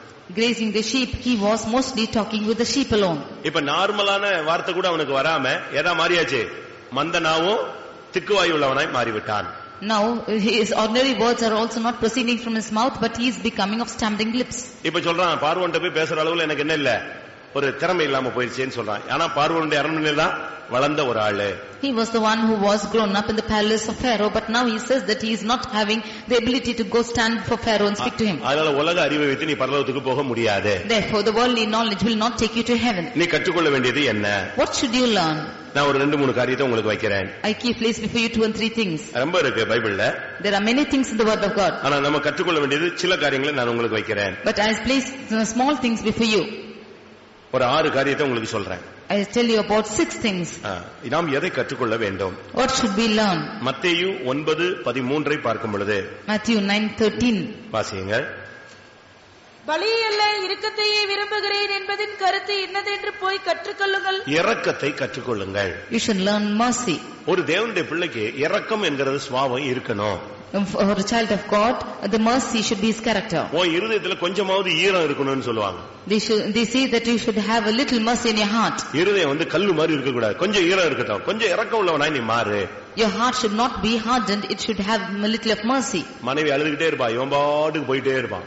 And the wife will keep on crying, but he will keep on going. புருஷன் டல்லா இருப்பாரு, இவன் அதனால அப்படி இருக்கட்டும் அப்படிம்பா. The husband will be very dull, but she will say, let him be like that. தாயும் தகப்பனும் விசனமா இருப்பாங்க, இவன் பாட்டுக்கு கல்லு மாதிரி எந்திரிச்சு போயிட்டே இருப்பான். Mother and father will be so grieved, but he will go as a stone. உன்னுடைய ஜீவியத்துல ஒரு இரக்கம் வேணும். You should have a mercy in your life. ஏழைக்கு இறங்கி பாரு. You have mercy on the poor. ஏழைகளுக்கு இறங்கு, தாய் தகப்பனுக்கு இறங்கு, வயசானவங்களுக்கு இறங்குங்க. ஒரு இரக்க சுபாவத்தை முதலாவது கொண்டு வா. அதுதான் கிறிஸ்டியானிட்டிய base. The basic of the Christianity is mercy. You have mercy on the poor. You have mercy on your parents and your neighbors. மலை பிரசங்கத்தில் இயேசு என்ன சொன்னார்? இரக்கம் உள்ளவர்கள் பாக்கியவான்கள், அவர்கள் இரக்கம் பெறுவார்கள். In the Beatitudes, Jesus says that you have mercy, be merciful and you will obtain mercy. நீ கடினம் உள்ளவனாக இருக்க கூடாது. You should not be a hard-hearted person. ரொம்ப ரஃபா ரூடா இப்படியே நீ பழக கூடாது. உன்னுடைய பகுதியில நீ இரக்கம் உள்ளவனாக இருக்க வேண்டும். You should not be rough and rude, but on your part you should be merciful. அதனால உன்னை கோழைன்னு கூட சொல்லுவாங்க. கோழை. For that they will say that you are a coward. அப்படிலாம் சொன்னா கூட பரவாயில்ல, நீ உன்னுடைய இரக்க சுபாவத்தை விட்டுற கூடாது. Even if they tell like that, you should not leave your mercy. நமக்கு கிடைத்த ரட்சிப்பே இரக்கத்துல கிடைச்சதுதான். Salvation that we have obtained is through mercy. கர்த்தர் நம்முடைய இரக்கத்தினால் நம்மை ரட்சித்தார். The Lord by his mercy saved us. அவர் நம்ம மேல இரக்கம் பாராட்டும் போது நீ மத்தவங்க மேல இரக்கம் பாராட்டு. When he is showing his mercy upon you, you show your mercy upon others. இரக்கத்தை குறித்த கருத்து என்னதென்று போய் கற்றுக்கொள். You have to go and learn this mercy. ஏழைகளை பார்த்த உடனே இரக்கம் வருதா?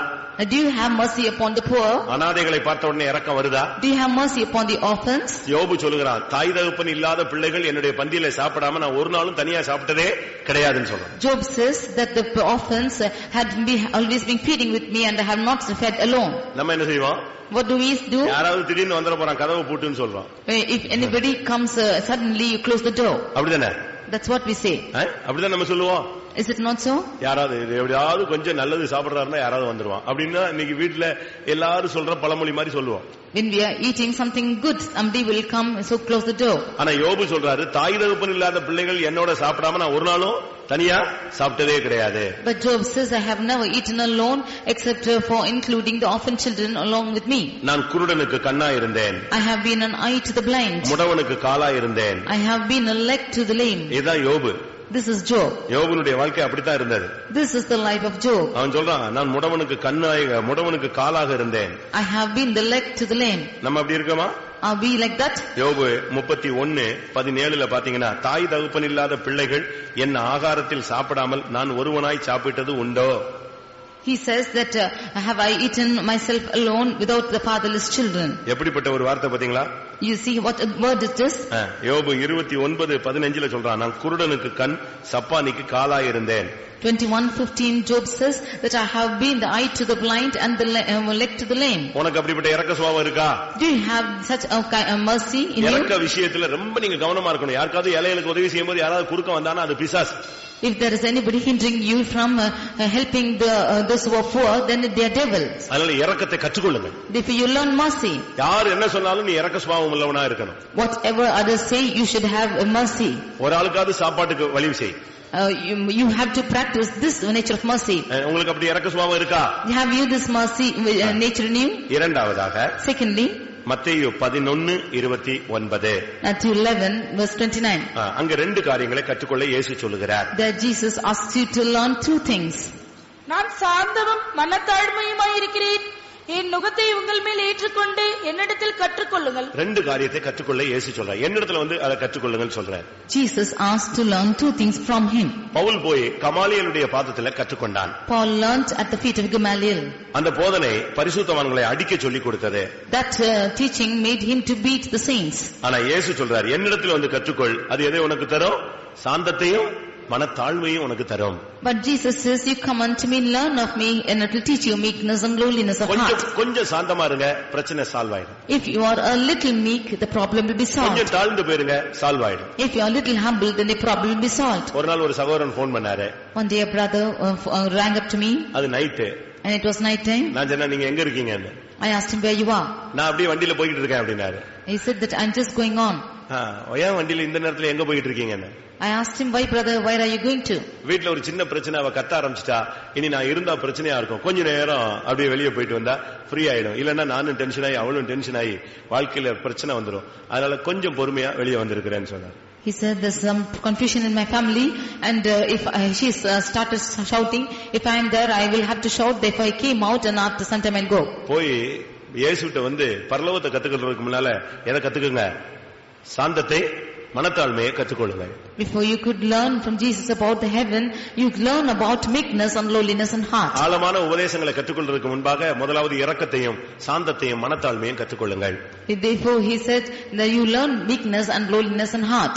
ஆழமான உபதேசங்களை கற்றுக்கொள்வதற்கு முன்பாக நீங்கள் போய் இரக்கத்தையும் கீழ்ப்படிதலையும் இரக்கத்தையும் சாந்தத்தையும் மனத்தாழ்மையும் கற்றுக்கொள்ளுங்கள். Before you go and learn about the deepest doctrines, you learn about the meekness and lowliness and heart. நமக்கு இன்னைக்கு எவ்வளவு மனத்தாழ்மை இருக்கிறது? How much of lowliness do we have? எவ்வளவு சாந்தம் இருக்கிறது? How much meekness do we have? உனக்கு நீயே ஒரு கடிவாளம் போட்டுக்கணும். You should put a bridle for yourself. உனக்கு நீயே ஒரு கட்டுப்பாடு வச்சிருக்கணும். You should have a control of yourself. உன்னுடைய கண்ட்ரோலை மீறி நீ போக கூடாது. You should not go out of your control. உனக்கே ஒரு கண்ட்ரோல் இல்லன்னு சொன்னா நீ ஒரு காட்டுக்கழுதையை போல மாறிடுவ. If you should not have a control of yourself, then you are a wild ass. உன்னை கட்டுப்படுத்த உனக்கு ஒரு சக்தி இருக்கு, அதான் பரிசுத்த ஆவியானவர். The Holy Spirit is having the spirit to control over you. அந்த பரிசுத்த ஆவி வரும் பொழுது உங்களை சகல சத்தியத்துக்குள்ள வழி நடத்துவார். அப்படின்னா என்ன அர்த்தம்? சாந்தத்துக்குள்ளும் மனத்தாழ்மைக்குள்ளும் உன்னை வழி நடத்துவார். When that Holy Spirit comes upon you, he will lead you into all truth, means he will lead you into meekness and lowliness of heart. அடுத்ததாக எபிரேயர் 5:8. Nextly Hebrews 5:8. கீழ்ப்படிதலை கற்றுக்கொள்ளுதல். He should learn obedience. பட்ட பாடுகளினாலே அவர் கீழ்ப்படிதலை கற்றுக்கொண்டார். By the sufferings he suffered, he learned obedience. கீழ்ப்படிதலை நாம் கற்றுக்கொள்ள வேண்டும். We should learn obedience. ஒரு தேவனுடைய பிள்ளைக்கு கீழ்ப்படிதல் ரொம்ப அவசியம்.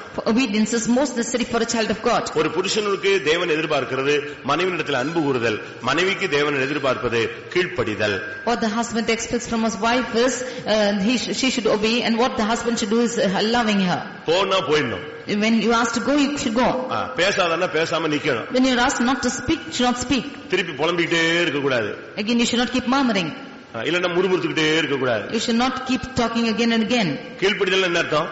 What is meaning of obedience? நீ 3 மணி நேரம் ஜெபிக்கிறதை விட ஒரு நிமிஷம் நீ கீழ்ப்படிது, அது அதை விட மேன்மையானது. More than you praying for 3 hours, 10 minutes of your obedience is most important. நீ 1 லட்சம் ரூபாய் காணிக்கை கொடுக்கிறதை விட நீ கீழ்ப்படிதல் மேன்மையானது. More than you giving an offering of 1 lakh, your obedience is most important. Bible என்ன சொல்லுது? பைபிள் என்ன சொல்லுது? What does the word of God say? பலியை காட்டிலும் கீழ்ப்படிதல் உத்தமம். Better than sacrifice is your obedience. நீ புருஷனுக்கு கீழ்ப்படியாம நீ எத்தனை மணி நேரம் ஜெபிச்சாலும் அது ஒண்ணும் அந்த பலி அங்கீகரிக்கப்படாது. Without obeying your husband for how many hours you pray, it will not be accepted. இல்ல அங்க கீழ்ப்படியாம நீ பைபிள் தூக்கிட்டு இங்க வந்துட்டா பரலோகம் போயிடுவியா? Or disobeying, you bring your Bible here, will you go to heaven? வாழ்க்கைங்கிறது ஒரு புஸ்தகம், அதை நீ நல்லா படிக்கணும். In your life, the first step you should learn is obedience. வாழ்க்கை என்பது ஒரு புஸ்தகம், நீ அதை நன்றாக கற்றுக்கொள்ள வேண்டும். புக், வாழ்க்கை என்பது ஒரு புக், ஒரு பாடம். When the life is a book and it's a lesson which you have to learn. அத நீ சரியா கத்துக்கொள்ளாம போனீங்கன்னா நீ பரீட்சையில fail ஆயிடுவ. If you should not learn that properly, you will not go into the next step. கல்யாணத்தன்னைக்கு ஒரு பிரசங்கம் பண்றானே, அந்த கல்யாணத்துல உட்கார்ந்து இருக்கும்போது நீ நல்லா கவனிக்கணும். எங்கேயோ பார்த்துட்டு புது பொண்ணு அப்படி முடிச்சிட்டு இருக்க கூடாது. On the day of wedding, when the message is given, you should listen to it carefully, not gaping here and there. அன்னைக்கு பண்ற பிரசங்கம் மெயினா அவங்களுக்கு தான். ஆனா இவங்க ரெண்டு பேரும் கவனிக்கிறது இல்ல. மத்தவங்க எல்லாம் ரொம்ப இன்ட்ரெஸ்டா கவனிப்பாங்க. இவங்க ரெண்டு பேரும் எங்கேயோ கனவுல மிதந்துட்டு சுத்திட்டு கனவு முடிஞ்ச உடனே இங்க அடிபட்டு சாவும். On the day of wedding, when the message is given to them, they just made their minds waver somewhere, and after their marriage they end up in conflicts. வாழ்க்கைங்கிறது ஒரு பாடம், அந்த புஸ்தகம், அதை நல்லா படி, உன்னுடைய வாழ்க்கையில நல்லா இருப்ப. The life is a book and you should learn it, then your life will be settled properly. first பாடம் வந்து கீழ்ப்படிதல். The first lesson of it is obedience. பட்ட பாடுகளினாலே கீழ்ப்படிதலை கற்றுக்கொண்டு தான் பூர்ணரான பின்பு மற்றவர்களையும் பூர்ணமாக்கினார். He suffered and he obeyed in all things, and he made others to suffer by it. அடுத்து 110 time இல்ல, அதனால நான் குயிக்கா போறேன். 119ஆம் சங்கீதம் 71ஆம் வசனம். Psalm 119 verse 71. உம்முடைய பிரமாணத்தை கற்றுக்கொள்கிறேன். You should learn the commandments. வாசியுங்கள். உபத்திரவப்பட்டது நல்லது. 119:71. 119:71. நான் உபத்திரப்பட்டது எனக்கு நல்லது, அதனால் உமது பிரமாணங்களை கற்றுக்கொள்கிறேன். ஒரு தேவனுடைய பிள்ளை பிரமாணத்தை கற்றுக்கொள்ள வேண்டும். A child of God should learn the statutes. Bible எவ்வளவோ பிரமாணங்கள் இருக்கிறது. There are many statutes, commandments of God. பழைய ஏற்பாட்டில் பிரமாணம் என்று அழைக்கப்பட்டது, புதிய ஏற்பாட்டில் உபதேசம் என்று அழைக்கப்படுகிறது. In the Old Testament it is called as commandments, in the New Testament it is called doctrines. உபதேசத்தை நல்லா கற்றுக்கொள்ளுங்கள். You should learn the doctrines properly. அப்போஸ்தல உபதேசத்தை கற்றுக்கொள்ளுங்கள். You learn the apostolic doctrines. கிறிஸ்துவின் உபதேசத்தை கற்றுக்கொள்ளுங்கள். You learn the Christ doctrines. ஆழமான உபதேசங்களை கற்றுக்கொள்ளுங்கள். You learn the deep doctrines. ஏன்னா உங்களை வந்து இன்னொருத்த क्वेश्चन பண்ணும்போது உனக்கு அத கிளியரா பேசுறதுக்கு உனக்கு என்ன செய்யணும் தெரியணும். Because when anybody comes to question you, you can clearly answer them. அவனுக்கு விளக்கத்தை நீ சாந்தமாய் சொல்லி அவனுக்கு புரிய வைக்கணும். You should with all meekness make him understand his questions. இங்க தாவீது சொல்றான், உம்முடைய பிரமாணங்களை நான் உபத்திரவப்பட்டது நல்லது, அதனால் உம்முடைய பிரமாணங்களை நான் கற்றுக்கொள்கிறேன். Here David says, it is good for me that I have been afflicted, that I might learn their statutes. இதெல்லாம் ஒரு பெரிய சப்ஜெக்ட், நான் நேரம் இல்ல. கடைசியாக பிலிப்பியர்களின் நிருபத்தில் நாம் பார்க்கும் பொழுது, nextly writing to Philippians 4ஆம் அதிகாரம் 11ஆம் வசனத்துல, chapter 4 verse 1. அடுத்த வாழ்க்கையில நீ கற்றுக்கொள்ள வேண்டிய முக்கியமான காரியம் என்ன? What is the next thing you have to learn? வாசியுங்கள். என் குறைச்சலினால் நான் இப்படி சொல்லுகிறதில்லை, ஏனெனில் நான் எந்த நிலைமையில் இருந்தாலும் மனரம்யமாய் இருக்க கற்றுக்கொண்டேன். ஒரு கல்யாணம் பண்ணும்போது இத உங்க பிள்ளைகளுக்கு அழகா சொல்லி கொடுத்து அனுப்பணும். When it is the wedding, we have to teach our children like this and send them. நான் எனக்கு கல்யாண பிரசங்கம் கிடைக்கும் போதெல்லாம் இத மேக்ஸிமம் சொல்லிடுவேன். At the time when I have my marriage messages, I will tell them these things. ஏன்னா நீங்க வேற என்னத்திலமோ சொல்லி கொடுத்து அனுப்பிடுறீங்க. நீ போ மாமியார பாக்கெட் பண்ணிரு, இல்லட்ட சண்டை போட்டுரு, இல்ல தனியா வந்துரு, ஏதாவது ஒன்னு பண்ணிருன்னு ஒரு ரூட் சொல்லி கொடுத்து அனுப்புறீங்க. A group is teaching them to fight and come back home like this. அங்க போன உடனே அந்த ரூட் அங்க பிடிபட மாட்டேங்குது. And when they go there, they are not having any clutches. அது அங்கதான் வாழ்க்கை ஃபெயில் ஆக ஆரம்பிக்கும். And therefore their life ends in failure. நீங்க என்னத்தை கற்றுக் கொடுத்து அனுப்பணும்? What should you teach them? வாழ்ந்திருக்கவும் தெரிய வேண்டும். You should know how to live. வாழ்ந்திருக்கவும் தெரிய வேண்டும். You should know how to be obeyed. எந்த நிலைமையில் இருந்தாலும் மனரம்யமா இருக்க கற்றுக்கொடு. In whatever situation you are, you should learn to be content. சாப்பாடு இல்லனாலும் பரவாயில்ல, குடிக்க இல்லாட்டாலும் பரவாயில்ல, நல்ல ட்ரெஸ் எடுத்து கொடுக்காட்டாலும் பரவாயில்ல, இப்படி நீங்க சொல்லிக் கொடுக்கணும். அவன் ஒண்ணுமே எடுத்து கொடுக்கலையா அப்படின்னு நீங்க உடனே கொஸ்டின் கேட்டு ஒரு பூகம்பத்தை வெடிக்க வச்சிடக்கூடாது. Even if you do not have anything to eat or drink or anything to dress, you should be content with it, but instead of that you should not bring up any problems. எந்த நிலைமையில் இருந்தாலும் நீ என்ன செய்யணும்? மனரம்யமா இருக்க கற்றுக்கொடு. Whatever state I am, I learn to be content. உங்களுக்கு அப்படி யாராவது கத்து கொடுத்திருக்காங்களா? Have anybody taught you like this? உங்க அம்மா அப்பா அப்படி சொல்லி கொடுத்திருக்காங்களா? Has your mother and father taught you like this? Pavul சொல்றார், நான் எந்த நிலைமையில் இருந்தாலும் மனரம்யமா இருக்க நான் கற்றுக்கொண்டேன். Saint Paul says that I have learned to be content whatever state I am. தாழ்ந்திருக்கவும் எனக்கு தெரியும். I know to be a waste. வாழ்ந்திருக்கவும் எனக்கு தெரியும். I know how to abound. எல்லாவற்றிலும் திருப்தியா இருக்க எனக்கு தெரியும். And I know to be content with everything. பட்டினியா இருக்க எனக்கு தெரியும். I know to suffer Paripooranam hunger. அடையவும் எனக்கு தெரியும். I know to be abound. குறைவுபடவும் நான் போதிக்கப்பட்டேன். And I have been taught to suffer need. எப்படி ஒரு வாழ்க்கை பாத்தீங்களா? See what a life it is. அதுல நம்ம கத்துக்கணும். We should learn these things. ஒரு காலத்துல யோசேப்பு அப்பாவுக்கு பிரியமா இருக்க கத்துக்கிட்டான். One time Joseph learned things which was pleasing to his father. அதுக்கு பிறகு சிறைச்சாலையில இருக்க கத்துக்கிட்டான். And that he learned many things from prison. அடுத்த ஸ்டெப் சிங்காசனம், அதுக்கு வரதுக்கும் கத்துக்கிட்டான். Nextly he had to go to throne and he learned from that. நீங்க உங்க பிள்ளைகளுக்கு இப்படி கத்து கொடுத்திருக்கீங்களா? Have you taught your children like this? என் பிள்ளைக்கு நான் இப்படித்தான் வளர்த்தேன்னு நீ போய் கல்யாணம் கட்டி கொடுத்த பிறகு நீ வீட்டுல உட்கார்ந்துட்டு சொல்லிக்கிட்டே இருந்தேன்னா காரியம் ஆகாது. If you sit in your house and after the wedding you say that I have done my children like this, it will not be a story. நீங்க எல்லாத்துக்கும் கத்து கொடுத்திருக்கணும். You should have taught them everything. துணி துவைக்க சொல்லி கொடுத்திருக்கணும். You should have taught them to wash their clothes.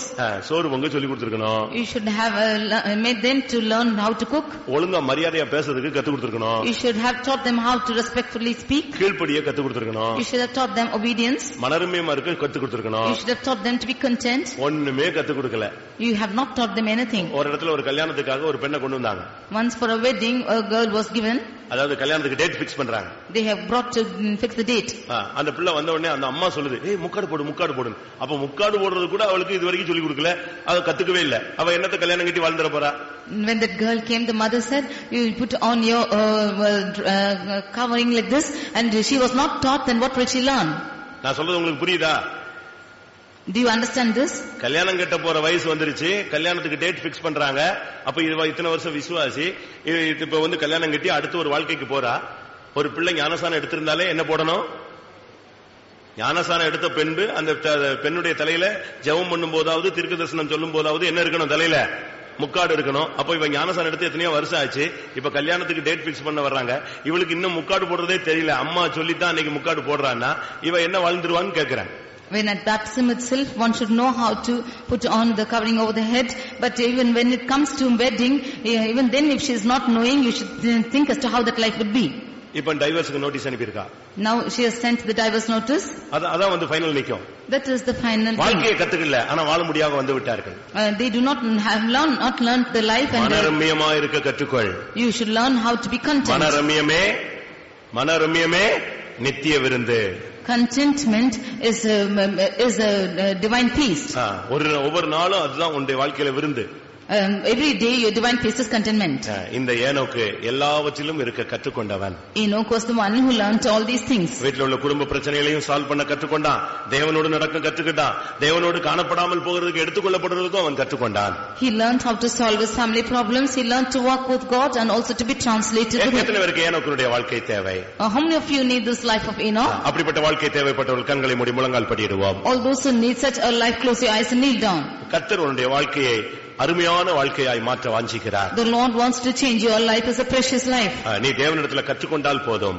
If you should learn from the Lord, that's sufficient. நீ கற்றுக்கொண்ட உபதேசத்தில் நிலைத்திருந்தால் போதும். If you stand by the doctrines which you have heard, it's sufficient. உன்னுடைய வாழ்க்கை ஒரு அர்ப்பணிக்கப்பட்ட பிரதிஷ்டைக்கு உட்பட்ட ஒரு வாழ்க்கையா இருந்தால் போதும். If your life is a consecrated life, it's sufficient. உன்னுடைய வாழ்க்கையில எல்லா பகுதியிலும் தேவனை விசுவாசிப்பாயாக. You believe in the Lord in all the aspects of your life. எல்லாரும் கண்களை மூடி முழங்கால் படியிடுவோம். All close your eyes and kneel down. நீ காயினுடைய சந்ததியாய் சபைக்குள்ள இருந்து போய்விடாதே. You do not be as the generation of Cain and be in the church. நீ எடுத்துக்கொள்ளப்படக்கூடிய ஏனோக்காய் காணப்படுவாயாக.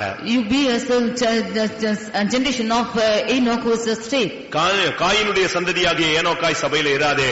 எடுத்துக்கொள்ளப்படக்கூடிய ஏனோக்காய் சபையிலே நீ காணப்படுவாயாக. You do not be the generation of Cain who is Enoch, but you be as the one who is translated. கர்த்தாவே, எல்லாவற்றிலும் நான் உம்மை விசுவாசிக்கிறேன். Lord, I believe in everything.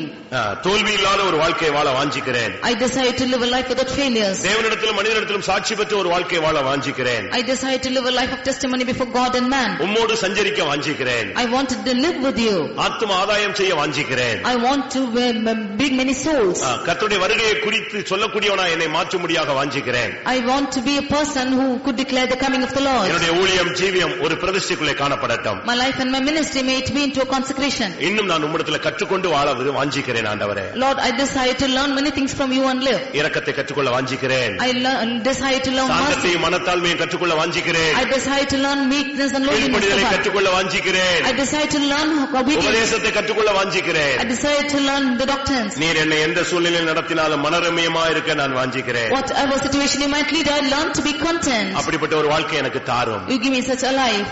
நான் எடுத்துக்கொள்ளப்பட வாஞ்சிக்கிறேன். I want to be caught up. நீர் எனக்கு உதவி செய்யும். You help me, Lord. Praise the Lord, praise the Lord, praise the Lord, praise the Lord. Hallelujah. Amen, amen, amen, amen, amen. Oh God, ishadabalam, tikadabalam, tidatidabalam, tidadabalam. Praise thee, Jesus, praise thee, Jesus, praise thee.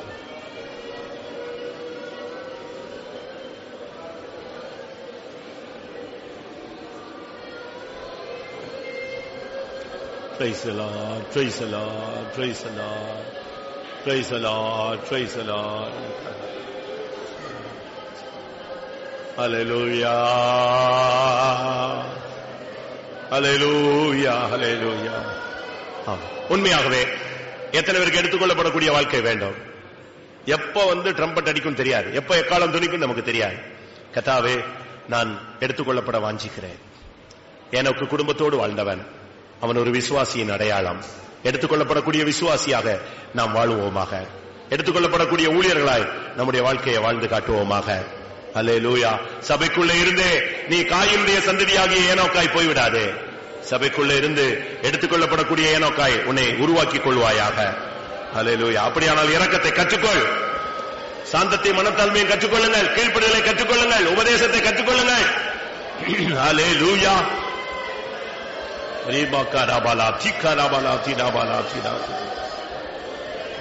Amen, Jesus.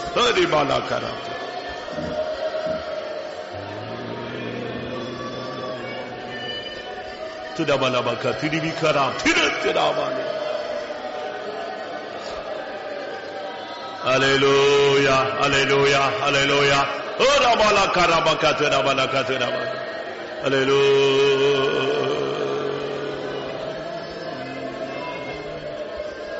Hallelujah, hallelujah. உந்தனின் பரிசுத்தம் இரக்கம் தாழ்மையுமே எந்தனின் வாஞ்சை அதுவே. உந்தனின் பரிசுத்தம் இரக்கம் தாழ்மையுமே எந்தனின் வாஞ்சை அதுவே.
எனக்குடைய ஜீவித்திலிருந்து கற்றுக்கொள்ள முடியாத தேவன் நமக்கு போதித்த சத்தியங்களுக்காக ஸ்தோத்திரம் பண்ணுவோம்.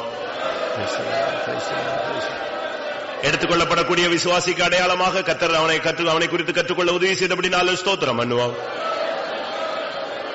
அவனை போல பிரதிஷ்டை உள்ள, அவனை போல கற்றுக்கொள்ளக்கூடிய வாழ்க்கை வாழ உதவி செய்ய முடியாது ஸ்தோத்திரம் பண்ணுவோம். எக்காலம் துணிக்க விழும் பொழுது இந்த வசனத்தின்படி வாழ்ந்து அவரை சந்திக்க உதவி செய்ய முடியாது ஸ்தோத்திரம் பண்ணுவோம். எல்லா மகிமையும் அவருக்கே செலுத்தி ஸ்தோத்திரம் பண்ணுவோம். பரிசுத்தமுள்ள ஆண்டவரே, இந்த ஆசீர்வதிக்கப்பட்டதான மாலை விளக்காக உமக்கு நன்றி செலுத்துகிறோம். இந்த வேத பாடத்தை நடத்தும்படியாக ஒரு நல்ல போதகராக நீர் வெளிப்பட்ட தயவுக்காக உமக்கு நன்றி செலுத்துகிறோம். ஆண்டவரே, உம்முடைய சத்தியங்களை விளங்கிக் கொள்ள எங்களுடைய மனக்கங்களை பிரகாசமாக்கி தந்ததுக்காய் ஸ்தோத்திரம். அதன்படி ஜீவிக்கக்கூடிய கிருபையை தரும்படியாக மன்றாடுகிறோம். எனக்கை போல எடுத்துக்கொள்ளப்படக்கூடிய ஒரு தேவனுடைய பிள்ளை எப்படி வாழ வேண்டும் என்பதை ஆண்டவரே நீர் எங்களுக்கு சொல்லிக் கொடுத்தபடி நாலு ஸ்தோத்திரம். இந்த அனுபவங்களை பயிற்சிவித்துக் கொண்டு ஒரு பரிசுத்தமான வாழ்க்கை வாழ்ந்து நீர் வரும்பொழுது சபையோடு கூட நாங்கள் எடுத்துக்கொள்ளப்பட்டு உம்மை சந்திக்க உதவி செய்யும், காத்துக்கொள்ளும். இயேசுவின் நாமத்தில் வேண்டிக் கொள்கிறோம் பிதாவே. நம்முடைய கர்த்தராகிய இயேசு கிறிஸ்துவின் கிருபையும் பிதாவாகிய தேவன் நன்மை பரிசுத்தாவின் ஐக்கியமும் நம்ம அனைவரும் சகல பரிசுத்தவான்களுடன் கர்த்தராகிய இயேசு மகிமையிலே வெளிப்படும் மட்டும் இருப்பதாக. அல்லேலூயா, ஸ்தோத்திரம். நாளை மாலையிலிருந்து உபவாச ஜெபம், கன்வென்ஷனுக்கான உபவாச ஜெபம் அனைவரும் தவறாமல் கலந்து கொள்ளும்படி கேட்டுக்கொள்கிறோம். வியாழன் மாலை, வெள்ளி காலை மாலை, சனி காலை மாலை. ஸ்தோத்திரம்.